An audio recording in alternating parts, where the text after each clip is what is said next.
We were seated at breakfast one morning, my wife and I, when the maid brought in a telegram. It was from Sherlock Holmes and ran in this way.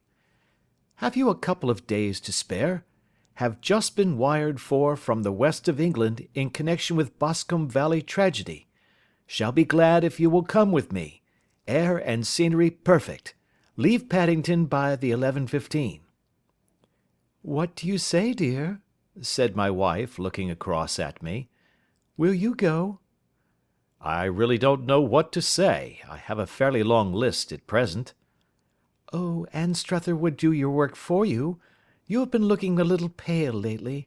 I think that the change would do you good, and you are always so interested in Mr. Sherlock Holmes's cases." "I should be ungrateful if I were not, seeing what I gained through one of them," I answered. "But if I am to go, I must pack at once, for I have only half an hour." My experience of camp life in Afghanistan had at least had the effect of making me a prompt and ready traveler. My wants were few and simple, so that in less than the time stated I was in a cab with my valise, rattling away to Paddington Station. Sherlock Holmes was pacing up and down the platform, his tall, gaunt figure made even gaunter and taller by his long grey travelling cloak and close-fitting cloth cap. "It is really very good of you to come, Watson," said he. "It makes a considerable difference to me, having someone with me on whom I can thoroughly rely. Local aid is always either worthless or else biased. If you will keep the two corner seats, I shall get the tickets." We had the carriage to ourselves, save for an immense litter of papers which Holmes had brought with him. Among these he rummaged and read, with intervals of note-taking and of meditation, until we were past Reading. Then he suddenly rolled them all into a gigantic ball and tossed them up onto the rack. "Have you heard anything of the case?" he asked. "Not a word. I have not seen a paper for some days." "The London press has not had very full accounts. I have just been looking through all the recent papers in order to master the particulars. It seems, from what I gather, to be one of those simple cases which are so extremely difficult." "That sounds a little paradoxical." "But it is profoundly true. Singularity is almost invariably a clue. The more featureless and commonplace a crime is, the more difficult it is to bring it home. In this case, however, they have established a very serious case against the son of the murdered man." "It is a murder, then?" "Well, it is conjectured to be so. I shall take nothing for granted until I have the opportunity of looking personally into it. I will explain the state of things to you, as far as I have been able to understand it, in a very few words.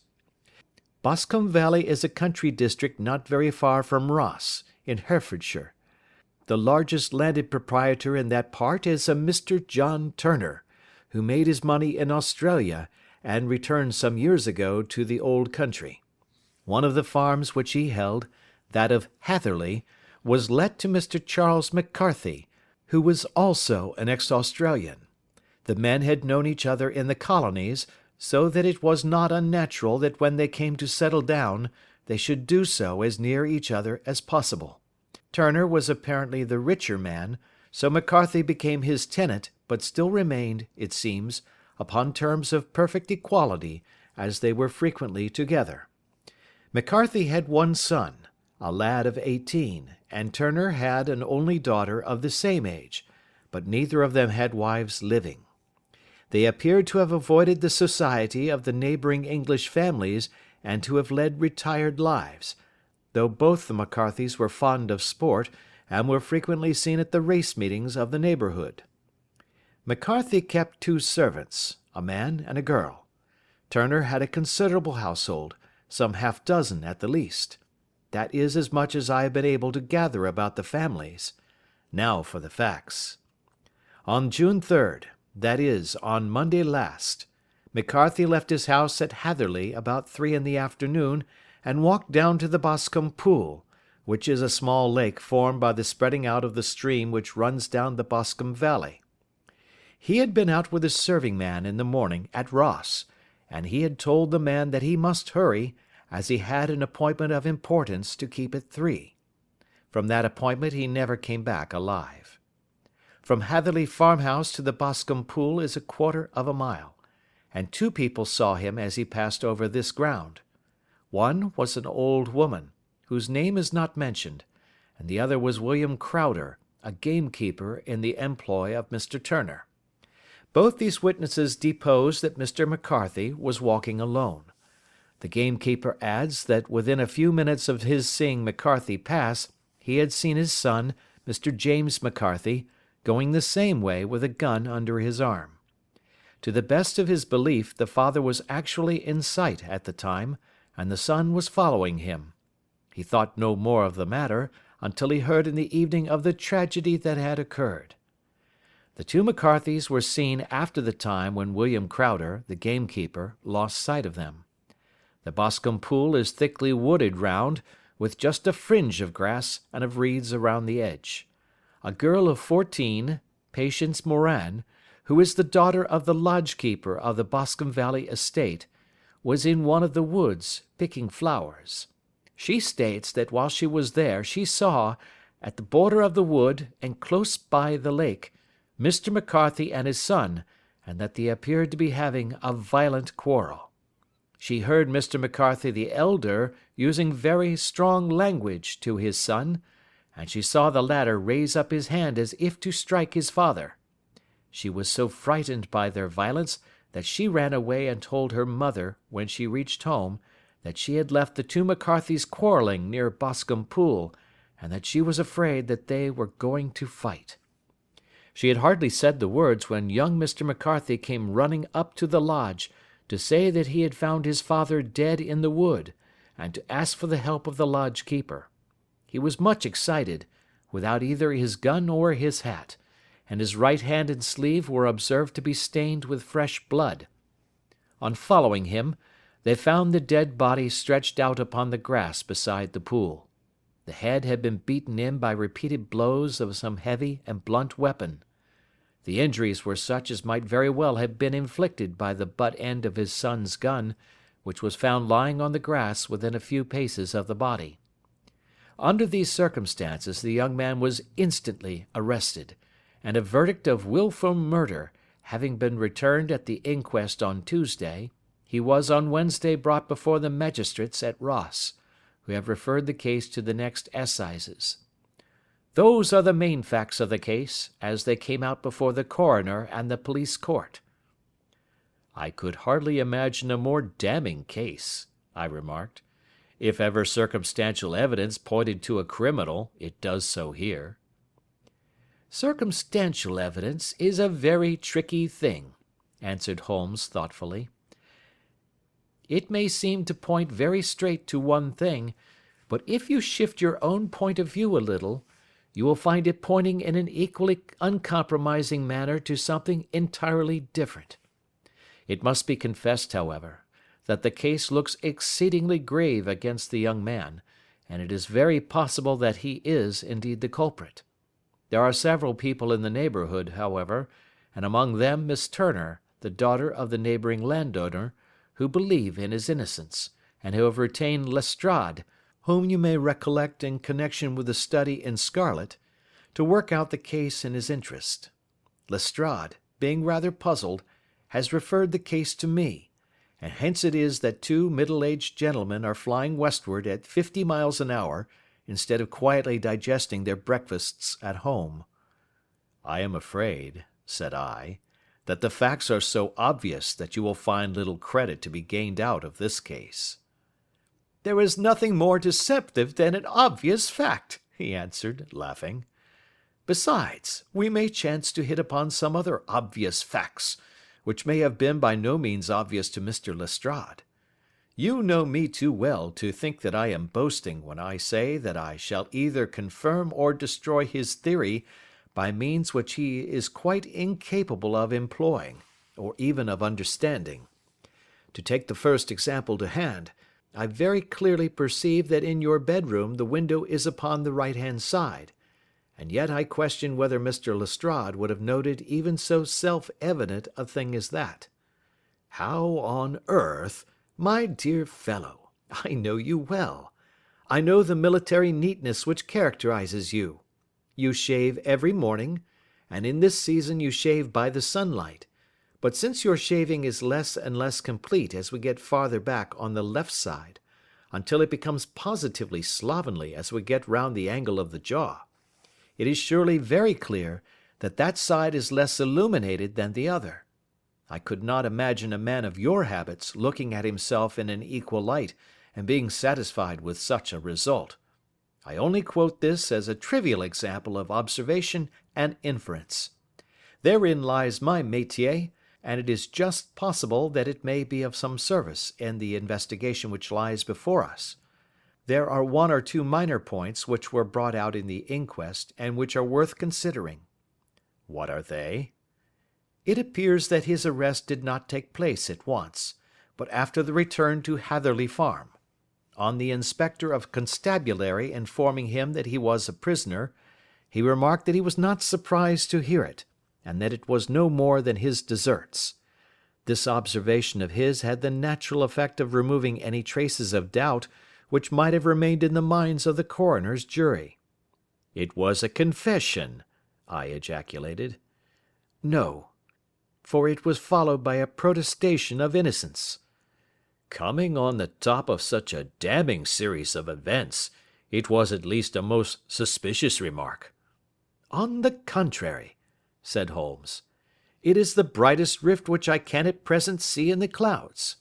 However innocent he might be, he could not be such an absolute imbecile as not to see that the circumstances were very black against him.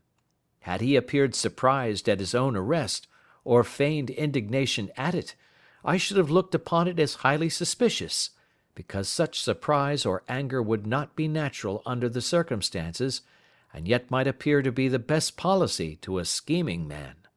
His frank acceptance of the situation marks him as either an innocent man, or else as a man of considerable self-restraint and firmness. As to his remark about his deserts, it was also not unnatural if you consider that he stood beside the dead body of his father, and that there is no doubt that he had that very day so far forgotten his filial duty as to bandy words with him, and even, according to the little girl whose evidence is so important, to raise his hand as if to strike him. The self-reproach and contrition which are displayed in his remark appear to me to be the signs of a healthy mind rather than of a guilty one." I shook my head. "Many men have been hanged on far slighter evidence," I remarked. "So they have, and many men have been wrongfully hanged." "What is the young man's own account of the matter?" "It is, I'm afraid, not very encouraging to his supporters, though there are one or two points in it which are suggestive. You will find it here, and may read it for yourself." He picked out from his bundle a copy of the local Herefordshire paper, and having turned down the sheet, he pointed out the paragraph in which the unfortunate young man had given his own statement of what had occurred.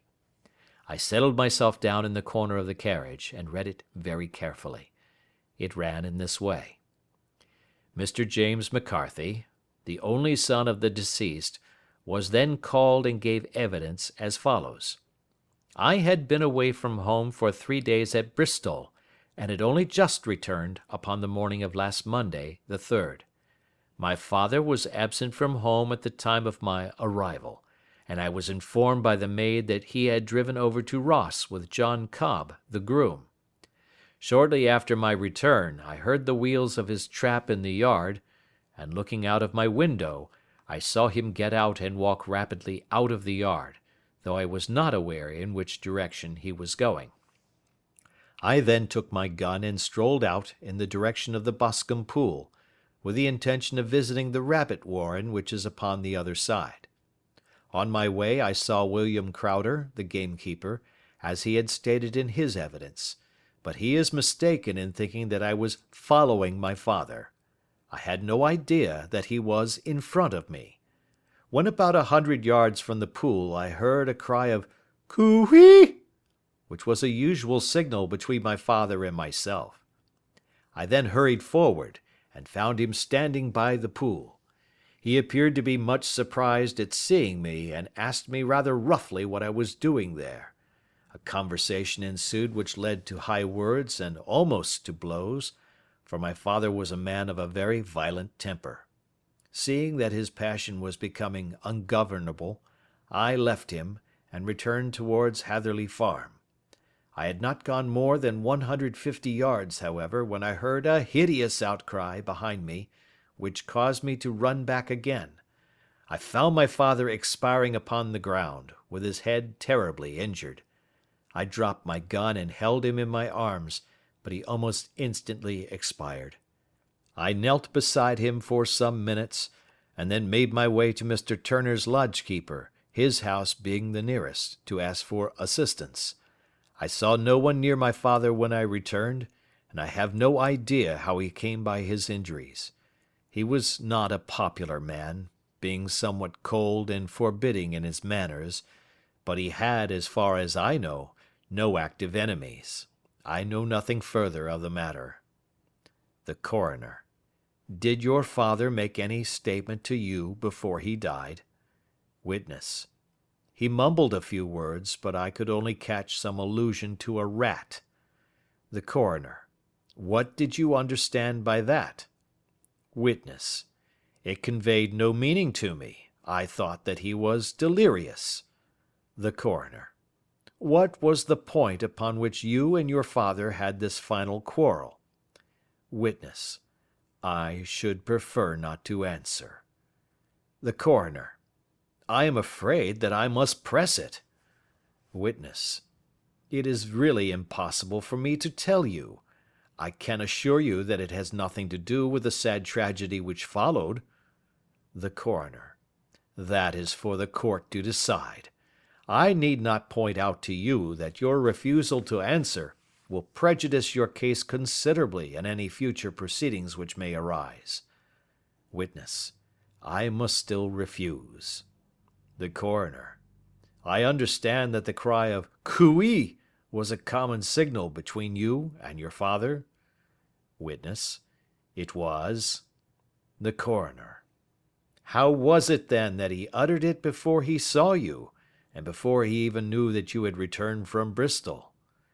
Witness, with considerable confusion: I do not know. A juryman: Did you see nothing which aroused your suspicions when you returned on hearing the cry and found your father fatally injured? Witness: Nothing definite. The Coroner: What do you mean? Witness: I was so disturbed and excited as I rushed out into the open that I could think of nothing except of my father. Yet I have a vague impression that as I ran forward something lay upon the ground to the left of me. It seemed to me to be something grey in colour, a coat of some sort, or a plaid perhaps. When I rose from my father I looked round for it, but it was gone. Do you mean that it disappeared before you went for help? Yes, it was gone. You cannot say what it was? No, I had a feeling something was there. How far from the body? A dozen yards or so. And how far from the edge of the wood? About the same. Then if it was removed, it was while you were within a dozen yards of it? Yes, but with my back toward it. This concluded the examination of the witness. I see, said I, as I glanced down the column, that the coroner in his concluding remarks was rather severe upon young McCarthy. He calls attention, and with reason, to the discrepancy about his father having signalled to him before seeing him, also to his refusal to give details of his conversation with his father, and his singular account of his father's dying words. They are all, as he remarks, very much against the son. Holmes laughed softly to himself and stretched himself out upon the cushioned seat. "Both you and the coroner have been at some pains," said he, "to single out the very strongest points in the young man's favour. Don't you see that you alternately give him credit for having too much imagination and too little? Too little, if he could not invent a cause of quarrel which would give him the sympathy of the jury. Too much, if he evolved from his own inner consciousness anything so outré as a dying reference to a rat, and the incident of the vanishing cloth. No, sir, I shall approach this case from the point of view that what this young man says is true, and we shall see whither that hypothesis will lead us. And now here is my pocket Petrarch, and not another word shall I say of this case until we are on the scene of action. We lunch at Swindon, and I see that we shall be there in 20 minutes. It was nearly 4 o'clock when we at last, after passing through the beautiful Stroud Valley, and over the broad gleaming Severn, found ourselves at the pretty little country town of Ross. A lean, ferret-like man, furtive and sly-looking, was waiting for us upon the platform. In spite of the light brown dust coat and leather leggings which he wore in deference to his rustic surroundings, I had no difficulty in recognizing Lestrade, of Scotland Yard. With him we drove to the Hereford Arms, where a room had already been engaged for us. "I have ordered a carriage," said Lestrade as we sat over a cup of tea. "I knew your energetic nature, and that you would not be happy until you had been on the scene of the crime." "It was very nice and complimentary of you," Holmes answered. "It is entirely a question of barometric pressure." Lestrade looked startled. "I do not quite follow," he said.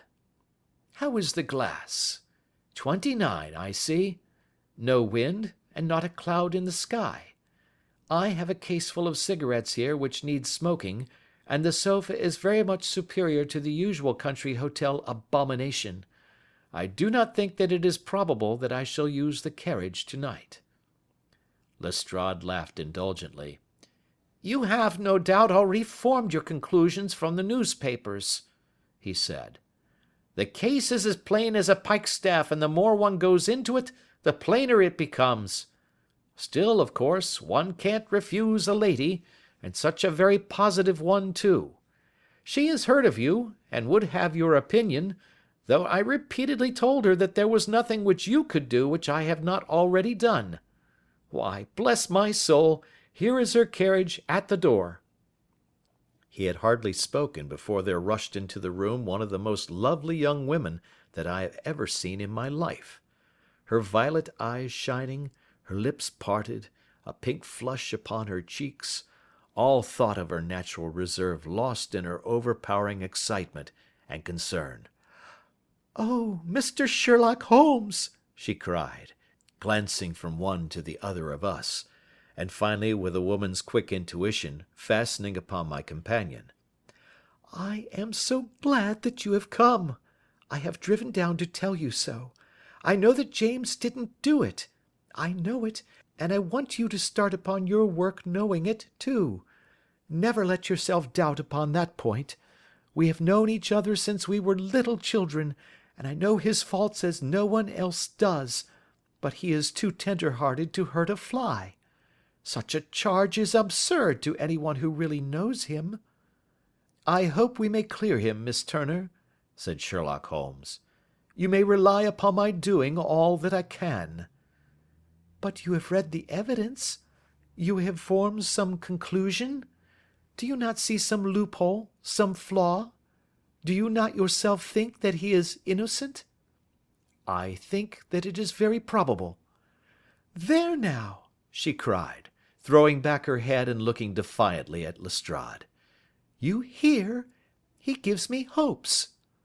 Lestrade shrugged his shoulders. "I am afraid that my colleague has been a little quick in forming his conclusions," he said. "But he is right. Oh, I know that he is right. James never did it, and about his quarrel with his father, I am sure that the reason why he would not speak about it to the coroner was because I was concerned in it." "In what way?" asked Holmes. "It is no time for me to hide anything. James and his father had many disagreements about me.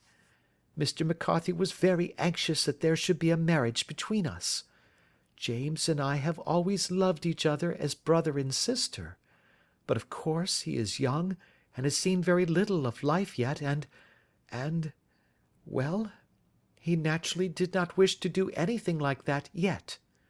And there were quarrels, and this, I am sure, was one of them."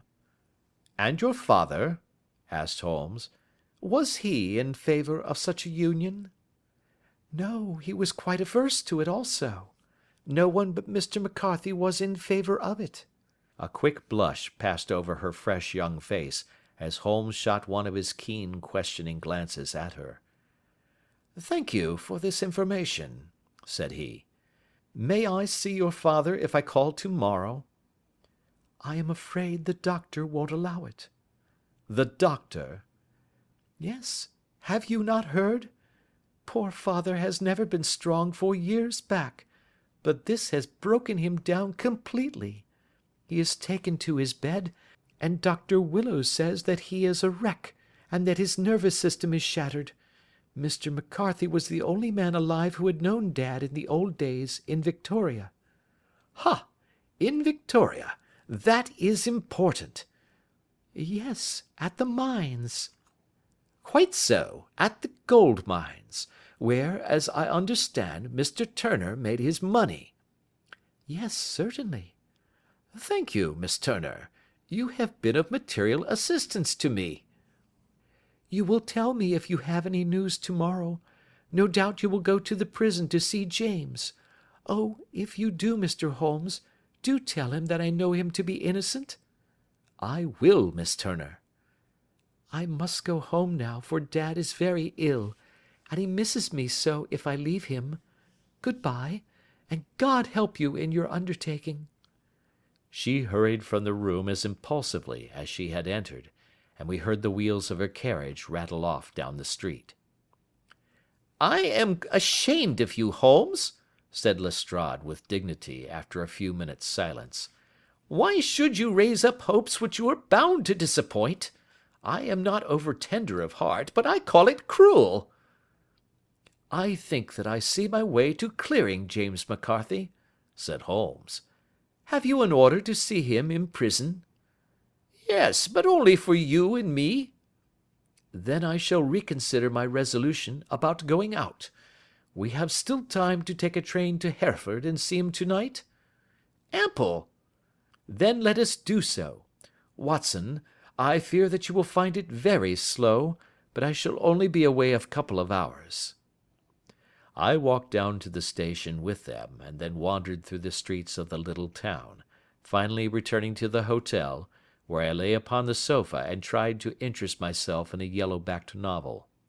The puny plot of the story was so thin, however, when compared to the deep mystery through which we were groping, and I found my attention wander so continually from the action to the fact, that I at last flung it across the room and gave myself up entirely to a consideration of the events of the day. Supposing that this unhappy young man's story were absolutely true, then what hellish thing, what absolutely unforeseen and extraordinary calamity could have occurred between the time when he parted from his father and the moment when, drawn back by his screams, he rushed into the glade? It was something terrible and deadly. What could it be?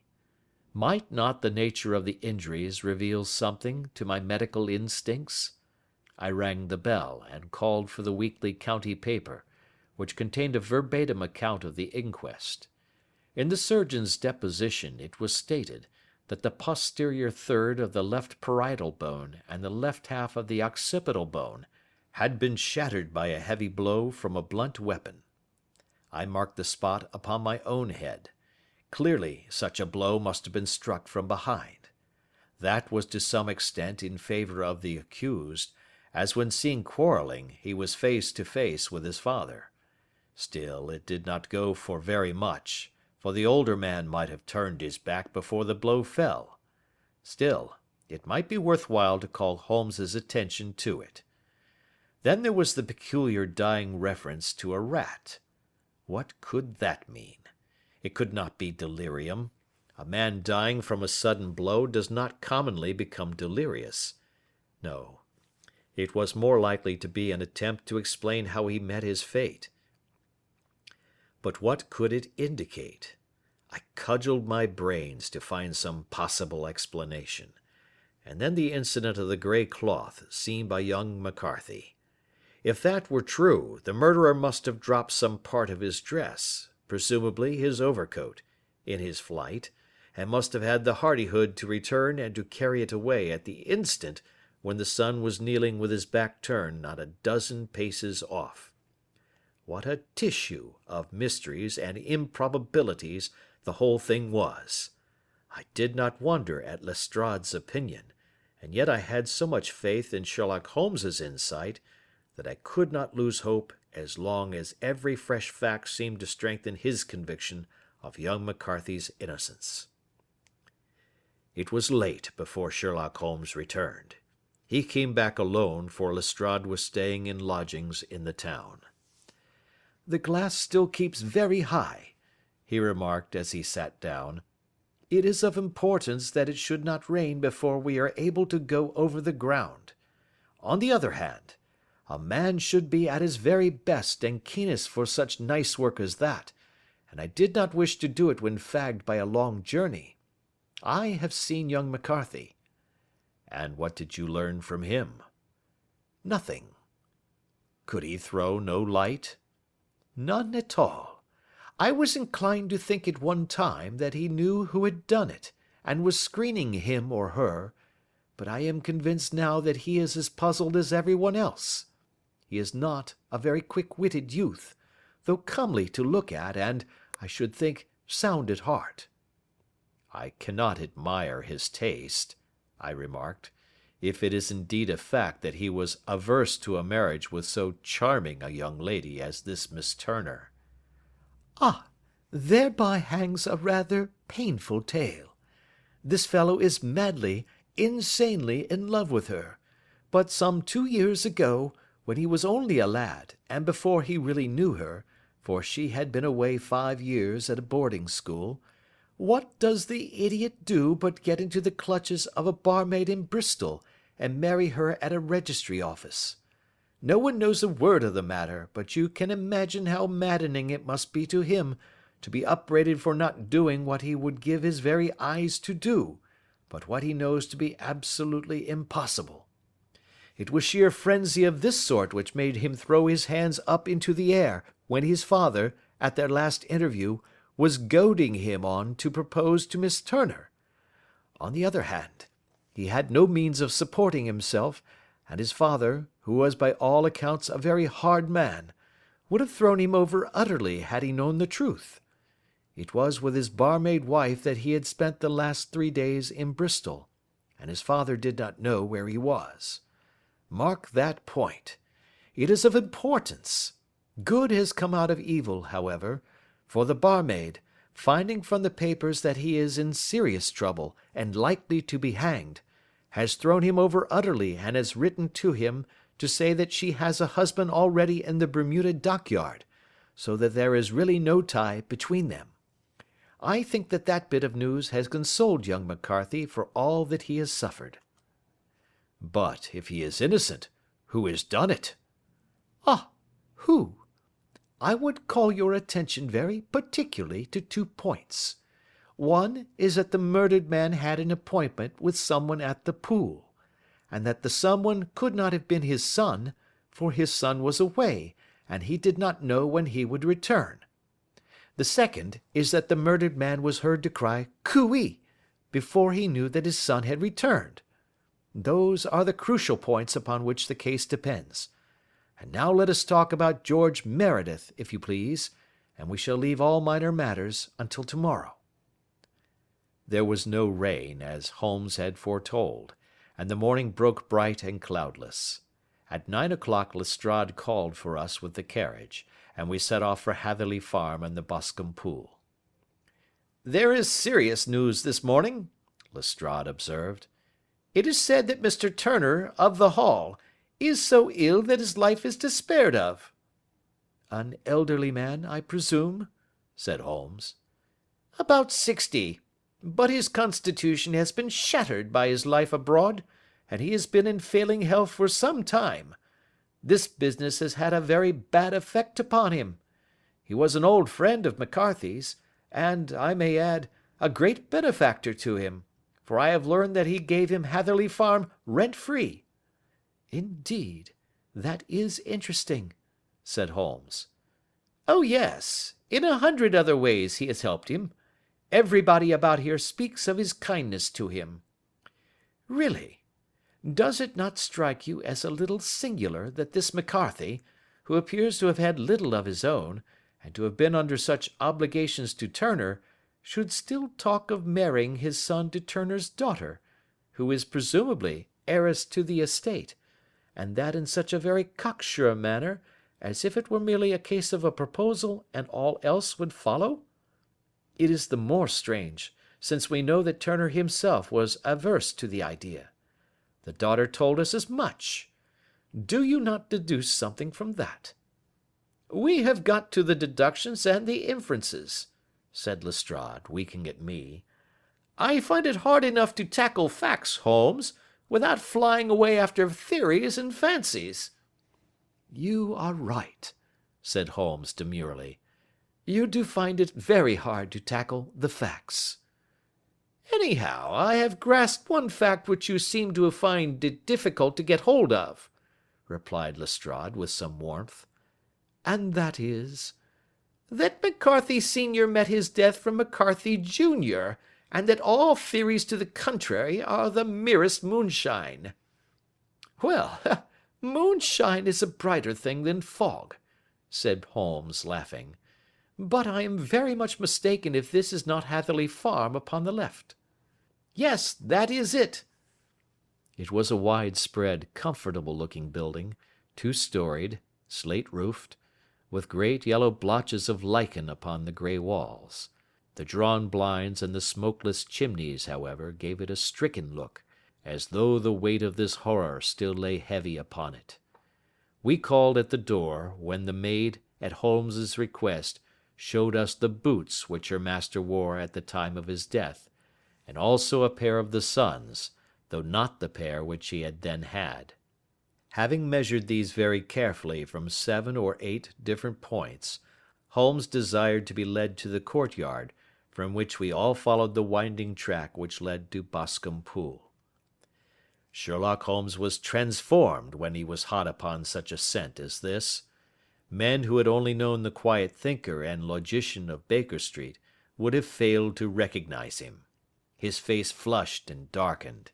His brows were drawn into 2 hard black lines, while his eyes shone out from beneath them with a steely glitter. His face was bent downward, his shoulders bowed, his lips compressed, and a vein stood out like whipcord in his long sinewy neck. His nostrils seemed to dilate with a purely animal lust for the chase, and his mind was so absolutely concentrated upon the matter before him, that a question or remark fell unheeded upon his ears, or at the most, only provoked a quick, impatient snarl in reply. Swiftly and silently he made his way along the track which ran through the meadows, and so by way of the woods to the Boscombe Pool. It was damp, marshy ground, as is all that district, and there were marks of many feet, both upon the path and amid the short grass which bounded it on either side. Sometimes Holmes would hurry on, sometimes stop dead, and once he made quite a little detour into the meadow. Lestrade and I walked behind him, the detective indifferent and contemptuous, while I watched my friend with the interest which sprang from the conviction that every one of his actions was directed towards a definite end. The Boscombe Pool, which is a little reed-girt sheet of water some 50 yards across, is situated at the boundary between the Hatherley Farm and the private park of the wealthy Mr. Turner. Above the woods which lined it upon the farther side we could see the red, jutting pinnacles which marked the site of the rich landowner's dwelling. On the Hatherley side of the pool the woods grew very thick, and there was a narrow belt of sodden grass 20 paces across, between the edge of the trees and the reeds which lined the lake. Lestrade showed us the exact spot at which the body had been found, and indeed, so moist was the ground, that I could plainly see the traces which had been left by the fall of the stricken man. To Holmes, as I could see by his eager face and peering eyes, very many other things were to be read upon the trampled grass. He ran round like a dog who is picking up a scent, and then turned upon my companion. "What did you go into the pool for?" he asked. "I fished about with a rake. I thought there might be some weapon or other trace. But how on earth—" "Oh, tut, tut, I have no time. That left foot of yours with its inward twist is all over the place. A mole could trace it, and there it vanishes among the reeds. Oh, how simple it would all have been had I been here before they came like a herd of buffalo and wallowed all over it. Here is where the party with the lodge-keeper came, and they have covered all tracks for 6 or 8 feet round the body. But here are 3 separate tracks of the same feet." He drew out a lens and lay down upon his waterproof to have a better view, talking all the time rather to himself than to us. "These are young McCarthy's feet. Twice he was walking, and once he ran swiftly, so that the soles are deeply marked and the heels hardly visible. That bears out his story. He ran when he saw his father on the ground. Then here are the father's feet as he paced up and down. What is this, then? It is the butt end of the gun as the son stood listening. And this? Ha ha! What have we here? Tiptoes! Tiptoes! Square, too, quite unusual boots. They come, they go, they come again. Of course, that was for the cloak. Now where did they come from?" He ran up and down, sometimes losing, sometimes finding the track until we were well within the edge of the wood, and under the shadow of a great beech, the largest tree in the neighbourhood. Holmes traced his way to the farther side of this, and lay down once more upon his face with a little cry of satisfaction. For a long time he remained there, turning over the leaves and dried sticks, gathering up what seemed to me to be dust into an envelope, and examining with his lens not only the ground, but even the bark of the tree as far as he could reach. A jagged stone was lying among the moss, and this also he carefully examined and retained. Then he followed a pathway through the wood until he came to the high road, where all traces were lost. "It has been a case of considerable interest," he remarked, returning to his natural manner.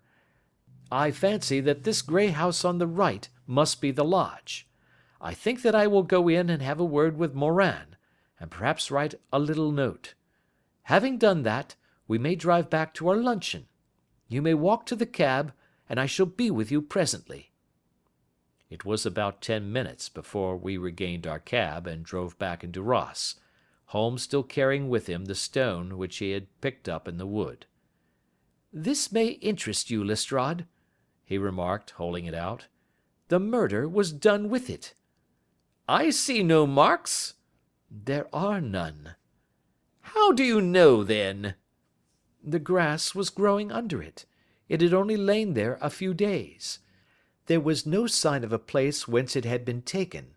It corresponds with the injuries. There is no sign of any other weapon." "And the murderer?"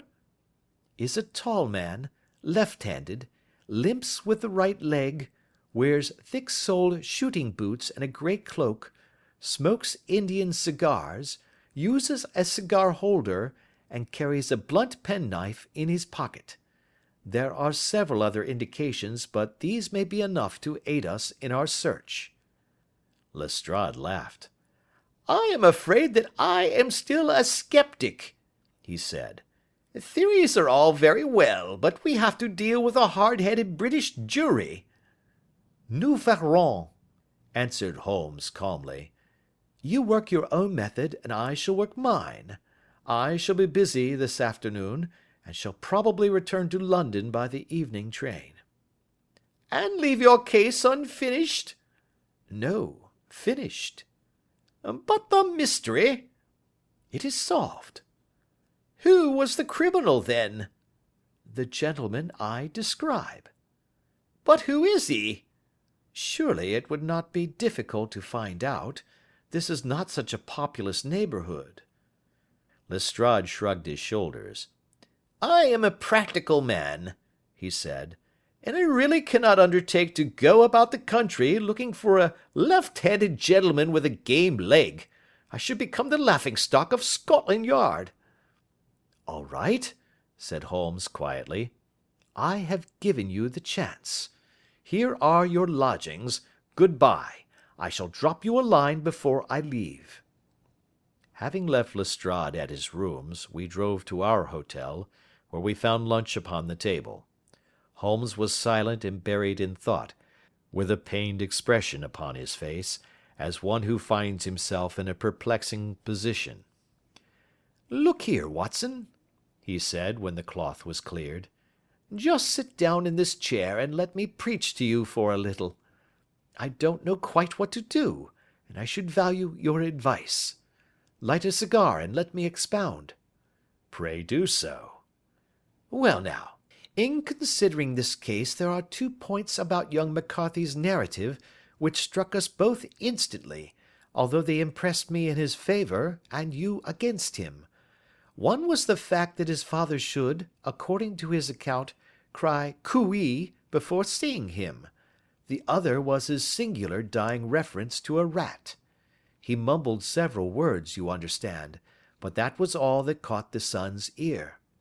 Now from this double point our research must commence, and we will begin it by presuming that what the lad says is absolutely true." "What of this cooee, then?" "Well, obviously, it could not have been meant for the son. The son, as far as he knew, was in Bristol. It was mere chance that he was within earshot. The cooee was meant to attract the attention of whoever it was that he had the appointment with. But cooee is a distinctly Australian cry, and one which is used between Australians. There is a strong presumption that the person whom McCarthy expected to meet him at Boscombe Pool was someone who had been in Australia." "What of the rat, then?" Sherlock Holmes took a folded paper from his pocket and flattened it out on the table. "This is a map of the colony of Victoria," he said. "I wired to Bristol for it last night." He put his hand over part of the map.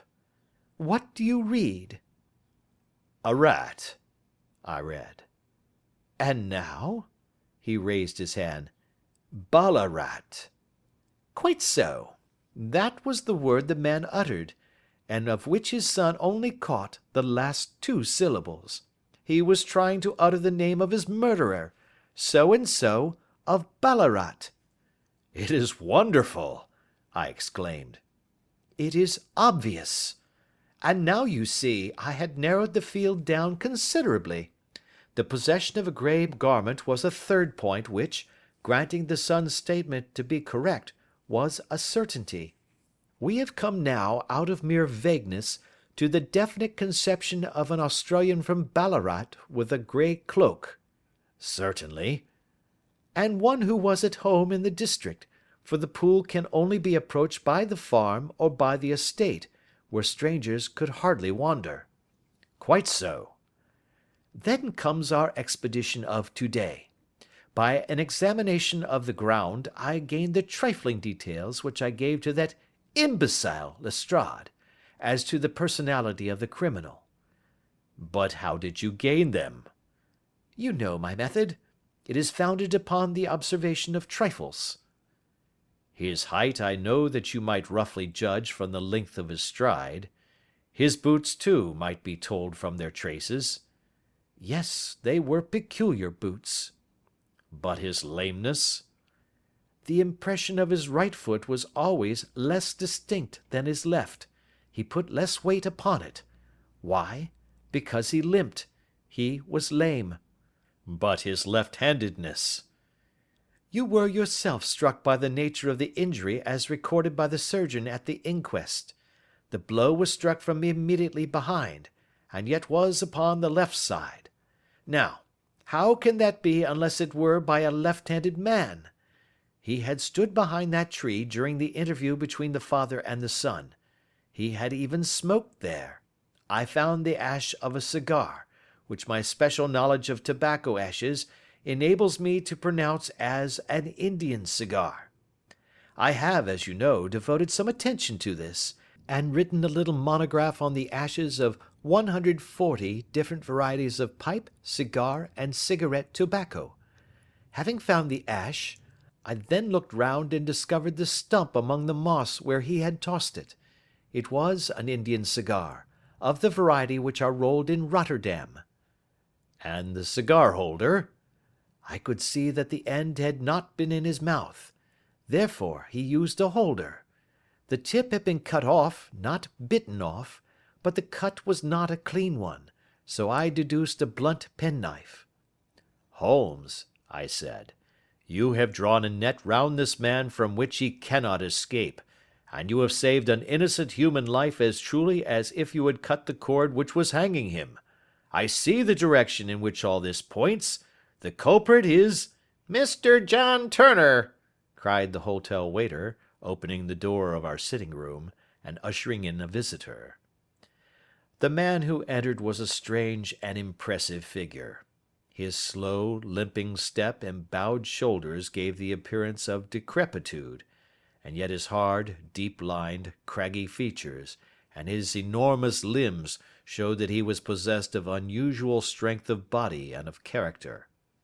His tangled beard, grizzled hair, and outstanding drooping eyebrows combined to give an air of dignity and power to his appearance, but his face was of an ashen white, while his lips and the corners of his nostrils were tinged with a shade of blue.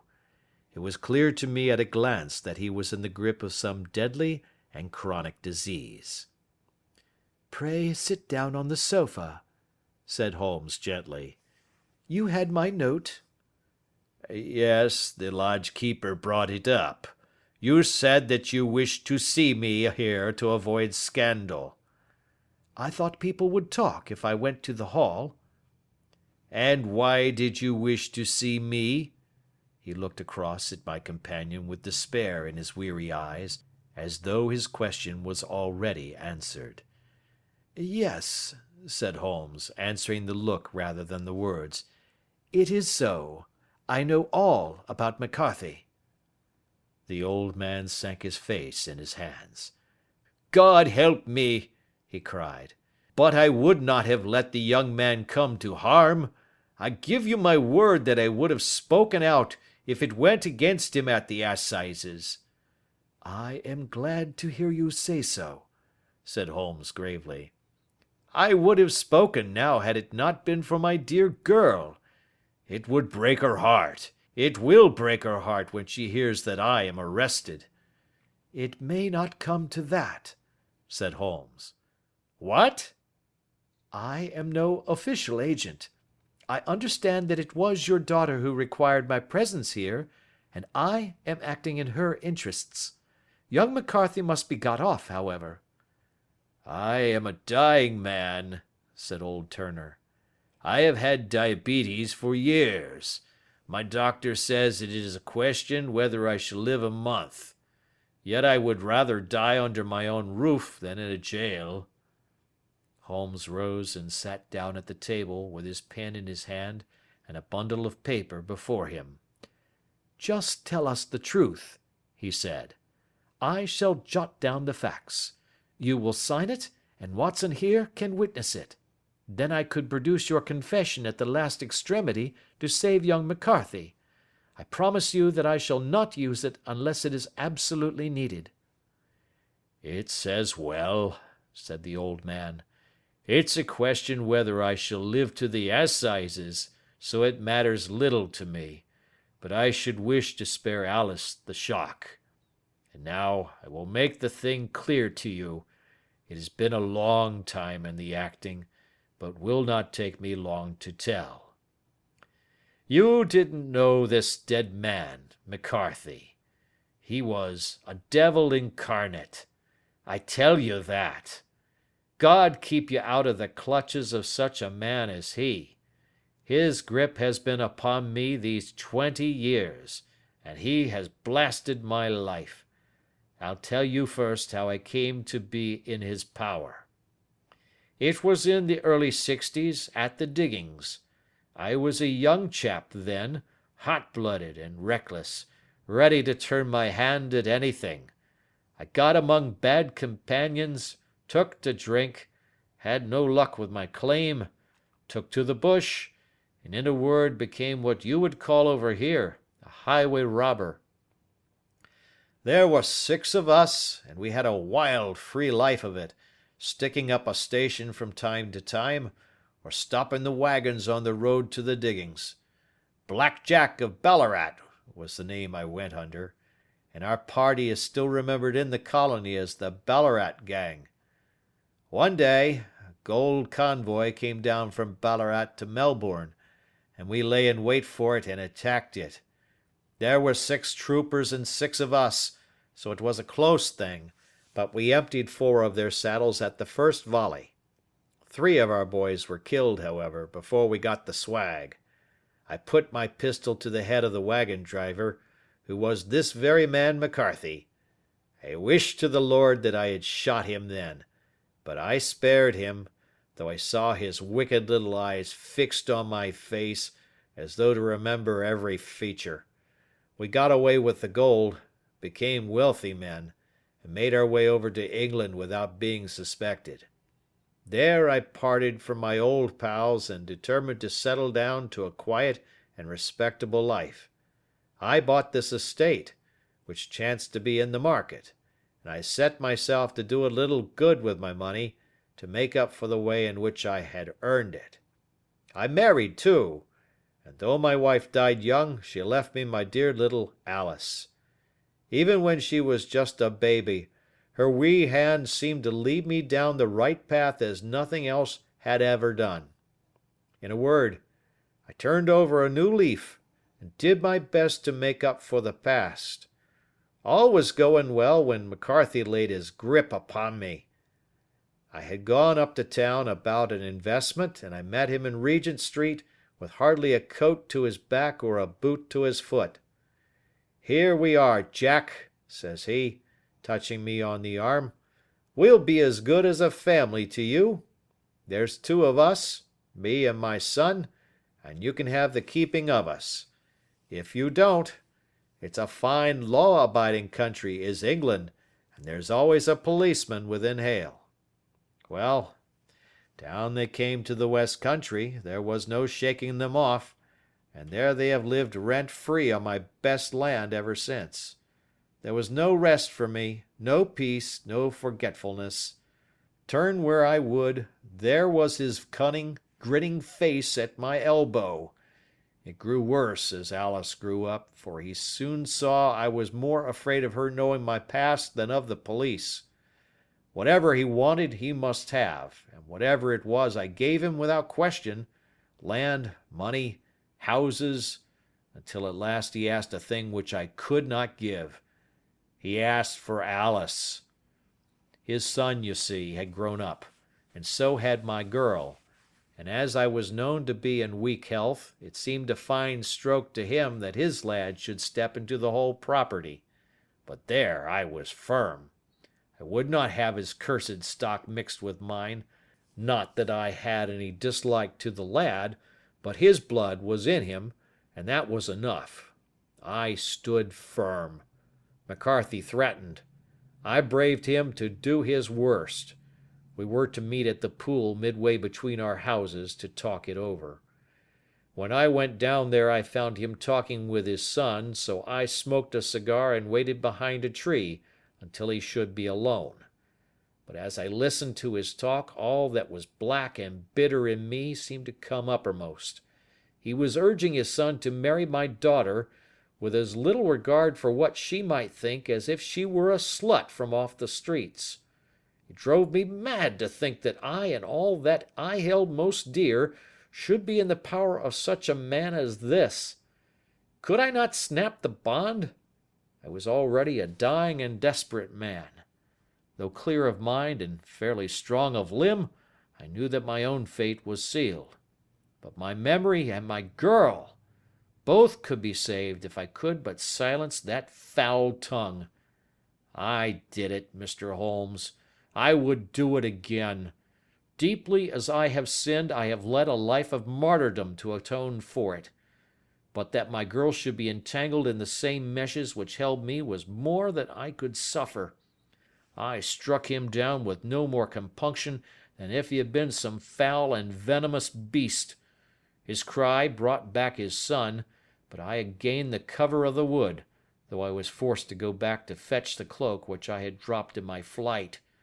That is the true story, gentlemen, of all that occurred." "Well, it is not for me to judge you," said Holmes, as the old man signed the statement which had been drawn out. "I pray that we may never be exposed to such a temptation." "I pray not, sir. And what do you intend to do?" "In view of your health, nothing. You are yourself aware that you will soon have to answer for your deed at a higher court than the assizes. I will keep your confession, and if McCarthy is condemned I shall be forced to use it. If not, it shall never be seen by mortal eye, and your secret, whether you be alive or dead, shall be safe with us." "Farewell, then," said the old man solemnly. "Your own deathbeds, when they come, will be the easier for the thought of the peace which you have given to mine." Tottering and shaking in all his giant frame, he stumbled slowly from the room. "God help us," said Holmes after a long silence. "Why does fate play such tricks with poor helpless worms? I never hear of such a case as this that I do not think of Baxter's words and say, 'There, but for the grace of God, goes Sherlock Holmes.'" James McCarthy was acquitted at the assizes on the strength of a number of objections which had been drawn out by Holmes and submitted to the defending counsel. Old Turner lived for 7 months after our interview, but he is now dead, and there is every prospect that the son and daughter may come to live happily together in ignorance of the black cloud which rests upon their past.